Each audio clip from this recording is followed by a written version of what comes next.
Guys നമുക്കൊരു red tile cat ഫിഷിനെ എടുക്കാൻ വേണ്ടിയിട്ട് ഞാൻ കൊടുങ്ങല്ലൂർ പോയിട്ടുണ്ടായിരുന്നു കേട്ടോ. അപ്പോൾ അവിടുത്തെ ആ ഒരു അക്വേറിയം ഷോപ്പിൽ ആ ചേട്ടൻ്റെ വീട്ടിൽ എന്താ പറയുക ഒരു നാച്ചുറൽ പോണ്ടാട്ടോ ഈ കാണുന്നത്. അപ്പോൾ നിങ്ങൾക്ക് ഒറ്റ നോട്ടത്തിൽ കാണുവാണെങ്കിൽ നിങ്ങൾക്ക് ഈ ടാങ്കിനകത്ത് എന്താ പറയുക ഓസ്കാർ മാത്രമേ കാണാൻ പറ്റുള്ളൂ കേട്ടോ. എന്നാൽ ഓസ്കാർ മാത്രമല്ല എന്താ പറയുക വിയറ്റ്നാം വരൽ കിടപ്പുണ്ട്, പിന്നെ ഒരു പേരിൽ തിരിഞ്ഞ് നിൽക്കണ ജയൻറ്റ് ഗോരാമി കിടപ്പുണ്ട് കേട്ടോ.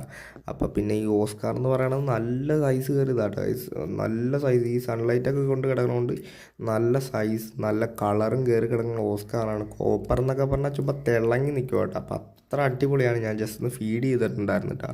പിന്നെ ഇത് കണ്ടില്ലേ എന്താ പറയുക ആൽബിനോയും നമ്മുടെ ഫയർ ഹെഡും കൂടെ പെയർ തിരിഞ്ഞ് നിൽക്കണം കേട്ടോ. ബ്രീഡിംഗ് ഒക്കെ ഒന്ന് കഴിഞ്ഞിട്ടുള്ള ഓസ്കാറാണ്. പിന്നെ സെവറം ഒക്കെ ഉണ്ട് കേട്ടോ. ഇതെല്ലാം നല്ല അടിപൊളിയാണ്. അപ്പോൾ ഇതിൻ്റെയൊക്കെ ഒരു ഫുൾ വീഡിയോ ആയിട്ട് നമ്മൾ ചെയ്തിട്ടുണ്ട് കേട്ടോ. കണ്ടിട്ടില്ലെങ്കിൽ ഞാൻ ടൈറ്റിലിൻ്റെ മേളിൽ ലിങ്ക് കൊടുത്തത് എല്ലാവരും കയറി കാണുക.